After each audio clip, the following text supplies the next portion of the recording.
آج کی اس مصروف دنیا میں ہم سب کے پاس وقت کم ہے، لیکن ایک چیز ایسی ہے جس کے بغیر ہماری زندگی ادھوری ہے، وہ ہے قرآن مجید سے محبت۔ کیا آپ جانتے ہیں کہ اللہ تعالیٰ نے قرآن کو ہمارے لیے محبت کا ذریعہ بنایا ہے؟ اللہ تعالیٰ فرماتے ہیں والذین آمنوا اشد حبا للہ، جو لوگ ایمان لائے وہ اللہ سے بہت زیادہ محبت کرتے ہیں۔ آج کی اس ویڈیو میں ہم بات کریں گے کہ قرآن سے محبت کیسے پیدا کی جائے۔ یہ کوئی عام نصیحت نہیں بلکہ عملی طریقے ہیں جو اگر آپ نے اپنائے تو انشاءاللہ آپ کا دل قرآن کے لیے بے قرار ہو جائے۔ اگر آپ تیار ہیں تو ویڈیو کو آخر تک ضرور دیکھیں اور نوٹس دیکھیں۔ قرآن اللہ کا کلام ہے، یہ کوئی عام کتاب نہیں۔ حضور صلی اللہ علیہ وسلم نے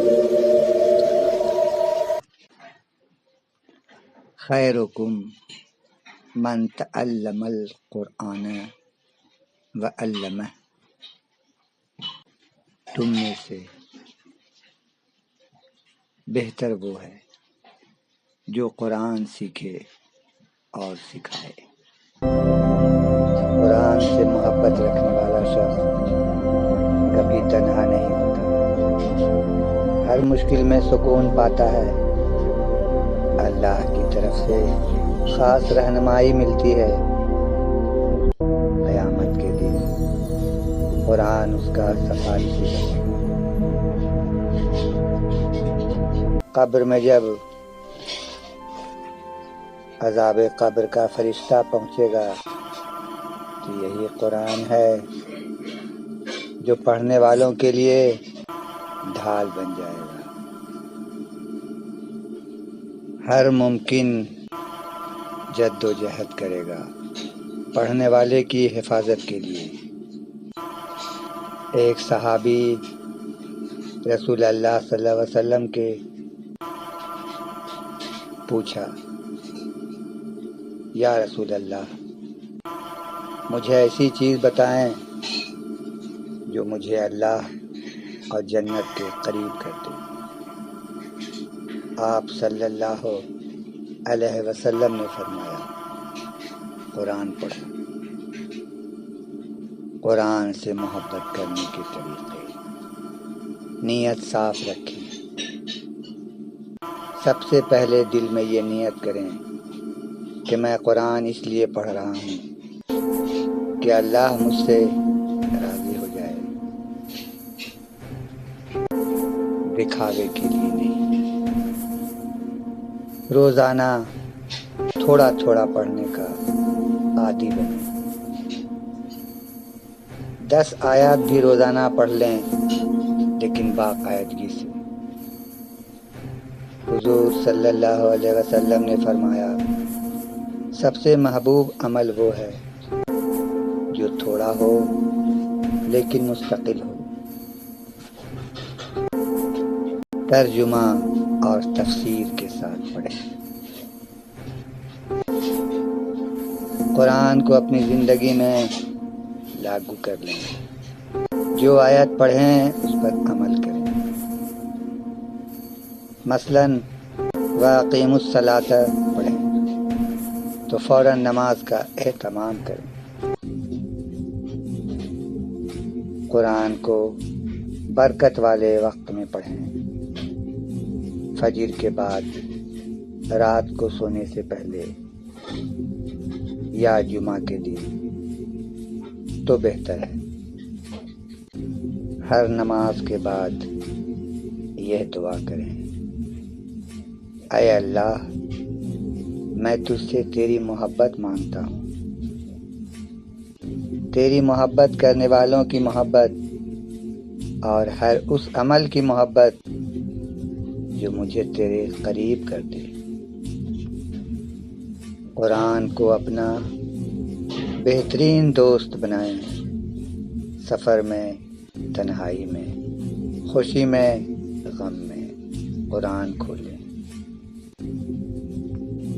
یہ ایسا دوست ہے، کبھی آزما کر دیکھیں۔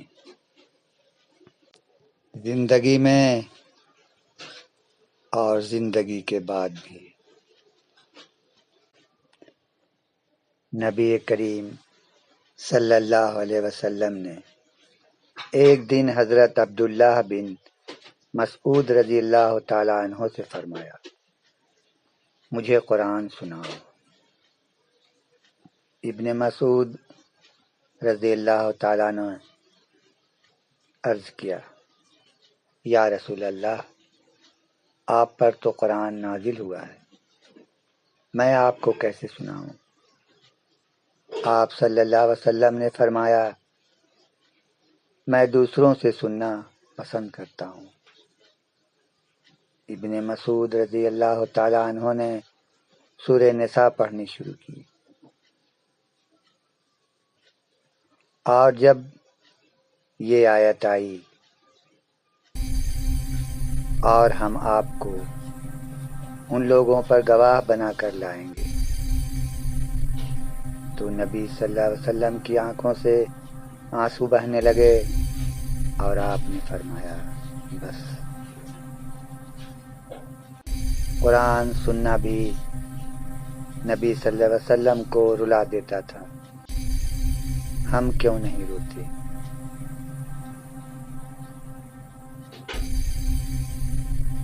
ایک رات نبی صلی اللہ علیہ وسلم اور حضرت عائشہ رضی اللہ تعالیٰ عنہ گزر رہے تھے۔ حضرت ابو موسیٰ اشعری گھر میں قرآن مجید پڑھ رہے تھے۔ ان کی آواز اتنی خوبصورت تھی کہ نبی صلی اللہ علیہ وسلم رک گئے اور کافی دیر تک کھڑے رہے اور سنتے رہے۔ بعد میں آپ صلی اللہ علیہ وسلم نے فرمایا، ابو موسیٰ، تمہیں داؤد علیہ السلام کی آواز ملی ہے۔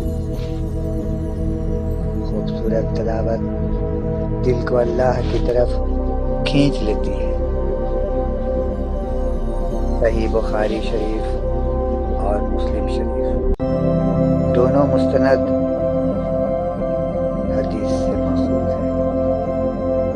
حضرت سہل بن سعدی رضی اللہ تعالیٰ عنہ فرماتے ہیں